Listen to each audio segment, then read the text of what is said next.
We've interviewed, 10 people today total? Yeah, about 10 people. Are we getting questions? Yeah, already? we're getting a question right now.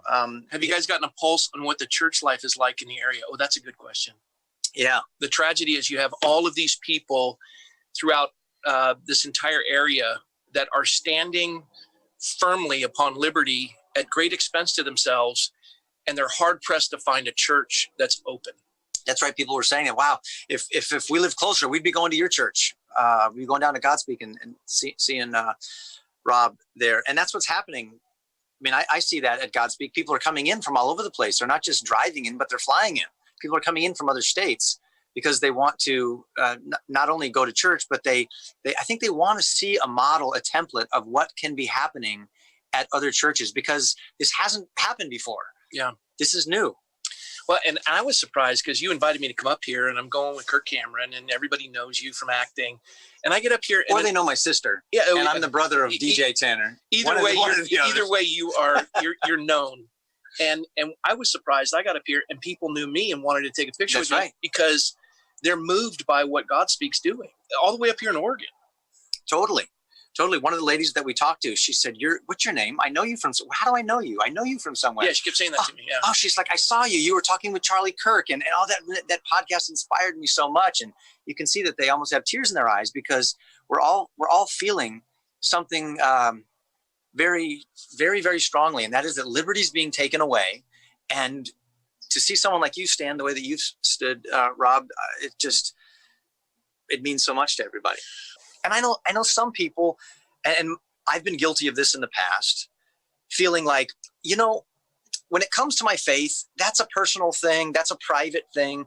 I want to go to church. I want to hear a good message that makes me feel good. And politics is something that's totally separate.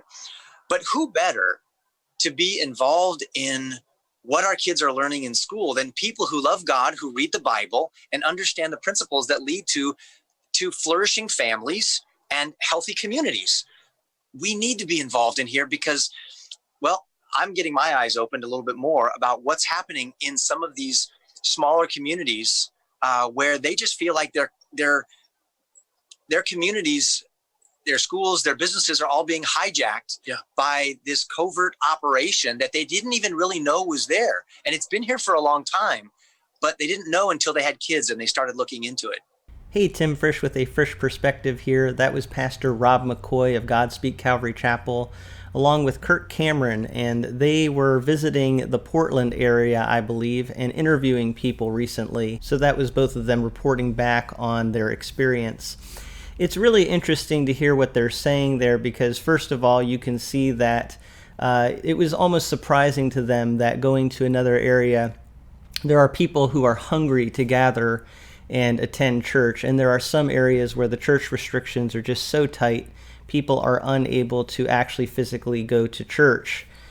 And so really the churches that are open, the few and far between in some of those areas, are getting a lot of visitors because this is the place that you can go to church. However, there are places where there's just no church nearby where they can actually attend. I know there are a lot of people in the comments that will say, well, we can be the church, we can have church anywhere, and that is certainly true. To some extent, that is true. However, the church, by definition, is to be a group of people that actually assemble. And so it is important that we gather together. Now, I know some people would also argue you don't have to do it in large crowds, and I understand that. However, there is something about being with a large group of people that is special, and a large group of people exalting the Lord is a wonderful thing. And so I think a lot of what they're talking about is just this hunger to be able to worship with other people, to glorify the Lord together. And I understand that desire. But in some areas, it is just really hard. And I love that they're really bringing out the emotion that is there for people. I noticed this even at our church recently, just the sense of anticipation, the emotion that we all are feeling right now at this moment in our culture. And I think, first of all, it's because there are a lot of sad things, hard things going on, but it's also a sense of hope. It's also a sense of We need to look to the Lord, and he can do something powerful in this moment. And I think you're seeing that. I love that this is Kirk Cameron, the brother of DJ Tanner, although he's also well known in his own right as an actor. Mike Seaver on the sitcom Growing Pains, and also has acted in various movies. He is a really great, wonderful Christian man. He was originally known for his acting, but I think now he's more known for his testimony and his love for the Lord, which is awesome. So that was great to see. Kirk Cameron goes on to talk about how there are people that feel like politics is separate, and some people would even say needs to be separate from our Christianity. But he says it is actually a good thing for Christians to be involved in politics. And in talking to some of the people out in the Portland area, they were realizing how, as Christians, they do need to be involved in politics because it will affect the next generation, and that is so important. Now, I have been talking about politics on this channel recently. I will continue to do that. It can be very hard, challenging, difficult to think through how do we engage in politics as Christians. We have a two-party system mainly that we're operating in, and that can be very hard. I want to talk more about that. But anyway, I just wanted to share this wonderful update with you given by Rob McCoy and Kirk Cameron, and just talk a little bit about what they were doing and saying. I'd love to hear what you think in the comments below, but thank you so much for listening to what I have to say from A Frisch Perspective.